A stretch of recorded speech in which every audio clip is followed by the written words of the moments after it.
അപ്പൊ നമുക്ക് ഈയൊരു ചോദ്യത്തിൽ നിന്ന് തുടങ്ങാമല്ലേ? അമരനായ ഒരാളെ, അതായത് മരണമില്ലാത്ത ഒന്നിനെ എങ്ങനെയാണ് നമുക്ക് കൊല്ലാൻ കഴിയുക? ഈയൊരു വലിയ ചോദ്യമാണ് നമ്മുടെ ഇന്നത്തെ കഥയുടെ കാതൽ.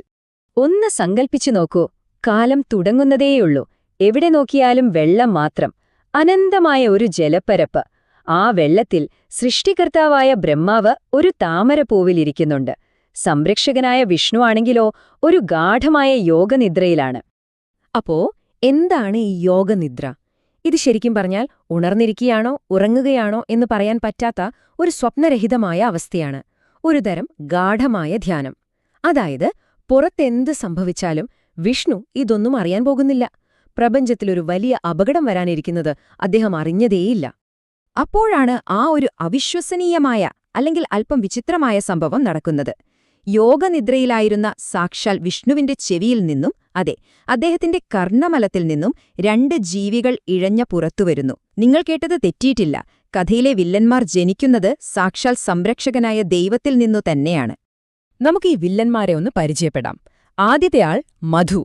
പേര് സൂചിപ്പിക്കുന്നത് പോലെ തേനിനോട് ഒരു പ്രത്യേക ആർത്തിയായിരുന്നു, ഒരു തരം അടങ്ങാത്ത മോഹം. രണ്ടാമൻ കൈഢബൻ. രൂപം ഒരു പ്രാണിയെപ്പോലെ, ഒരു തരം ഇഴഞ്ഞു നടക്കുന്ന ശക്തിയെയാണ് ആ പേര് പ്രതിനിധീകരിക്കുന്നത്. അങ്ങനെ ആ പ്രപഞ്ചജലം കുടിച്ചു കുടിച്ച് അവർ വളർന്നു, ഭീമാകാരന്മാരായി. ശക്തി കൂടിയപ്പോൾ കൂടെ അഹങ്കാരവും അങ്ങ് ആകാശമൊട്ടെ വളർന്നു. അങ്ങനെ ചുറ്റി നടന്ന് തങ്ങളുടെ ശക്തിയിൽ അഹങ്കരിച്ച് നടക്കുന്ന അവർ ഒടുവിൽ ഒരാളെ കാണുകയാണ്, ഒറ്റയ്ക്കിരിക്കുന്ന സൃഷ്ടികർത്താവായ ബ്രഹ്മാവിനെ. ഇതോടെ പ്രപഞ്ചത്തിലെ ആദ്യത്തെ ഒരു വലിയ ഏറ്റുമുട്ടലിന് തുടക്കമാവുകയാണ്. അവരുടെ വെല്ലുവിളി ഇതായിരുന്നു: ഒന്നുകിൽ ഞങ്ങളെ നിങ്ങളുടെ അധിപനായി അംഗീകരിക്കണം, അല്ലെങ്കിൽ ഞങ്ങളെ യുദ്ധത്തിൽ തോൽപ്പിച്ച് നിങ്ങളുടെ കഴിവ് തെളിയിക്കണം. അവരുടെ ആത്മവിശ്വാസം നോക്കൂ. പ്രപഞ്ചത്തിന്റെ സ്രഷ്ടാവിനെയാണവർ വെല്ലുവിളിക്കുന്നത്. ബ്രഹ്മാവിന് ഒന്നും ചെയ്യാൻ കഴിഞ്ഞില്ല. അദ്ദേഹം നിസ്സഹായനായി നോക്കി നിൽക്കെ അവർ വേദങ്ങൾ തട്ടിയെടുത്തു. ഈ വേദങ്ങളെന്ന് പറയുന്നത് വെറും പുസ്തകങ്ങളല്ല, സൃഷ്ടിയുടെ ബ്ലൂ പ്രിന്റുകളാണ്. അതും കൊണ്ട് അവർ ആഴക്കടലിൽ പോയി ഒളിച്ചു. അതോടെ പ്രപഞ്ചം തന്നെ ഒരു പ്രതിസന്ധിയിലായി. ആകെ പേടിച്ച ബ്രഹ്മാവ് ഓടിച്ചെന്നത് വിഷ്ണുവിന്റെ അടുത്തേക്കാണ്. പക്ഷേ വിഷ്ണുവാണെങ്കിൽ ഗാഢമായ യോഗനിദ്രയിലും. എത്ര വിളിച്ചിട്ടും ഉണരുന്നില്ല.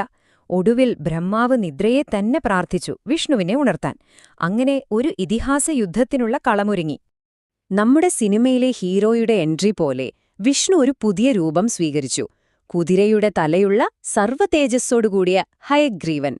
മധുവിനെയും കൈഡഭനെയും നേരിടാൻ വേണ്ടി മാത്രമുള്ള ഒരു അവതാരം. അപ്പോ ഈ യുദ്ധം എത്ര കാലം നീണ്ടുനിന്നെന്നറിയാമോ?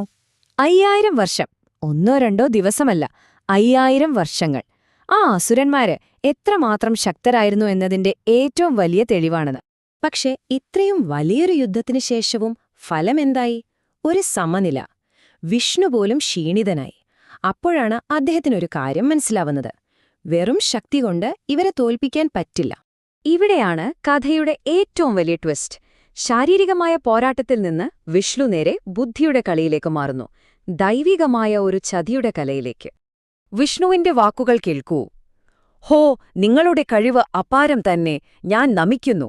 നിങ്ങളുടെ പോരാട്ടത്തിൽ സന്തുഷ്ടനായ ഞാൻ നിങ്ങൾക്ക് ഒരു വരം തരാം.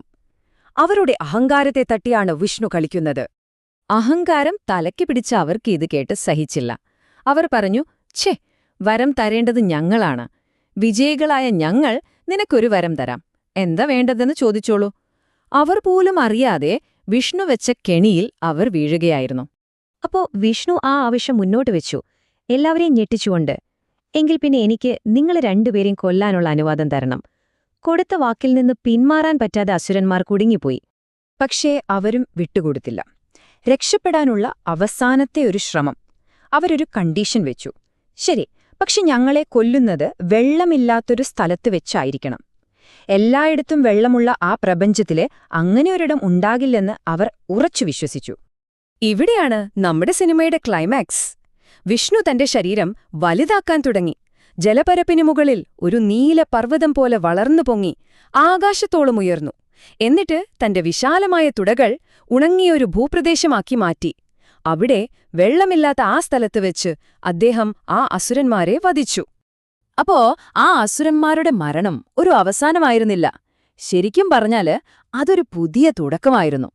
അവരുടെ നാശത്തിൽ നിന്നാണ് നമ്മുടെ ഈ ലോകം തന്നെ ഉണ്ടായത്. അതെങ്ങനെയെന്ന് നോക്കാം. ഒന്നാമതായി മധുവിനെ കൊന്നതുകൊണ്ട് വിഷ്ണുവിന് മധുസൂദനൻ എന്നൊരു പേര് കിട്ടി. പിന്നെ മോഷ്ടിക്കപ്പെട്ട വേദങ്ങൾ അദ്ദേഹം വീണ്ടെടുത്തു. പക്ഷെ ഏറ്റവും അത്ഭുതപ്പെടുത്തുന്ന കാര്യം അതല്ല. ആ അസുരന്മാരുടെ ശരീരത്തിലെ കൊഴുപ്പ്, അതായത് മേധസ്, അതാണ് ഭൂമിയിലെ കരയായി മാറിയത്. അതുകൊണ്ടാണ് ഭൂമിക്ക് മേദിനി എന്ന പേര് വന്നത്. അതും തീർന്നില്ല. അവരുടെ ശരീരം 12 കഷ്ണങ്ങളായി ചിതറിപ്പോയി. അതാണ് നമ്മുടെ ഭൂമിയുടെ ടെക്ടോണിക് പ്ലേറ്റുകളായി മാറിയതാണെന്നാണ് ഈ കഥ പറയുന്നത്. അപ്പോ ഒന്നാലോചിച്ചു നോക്കൂ.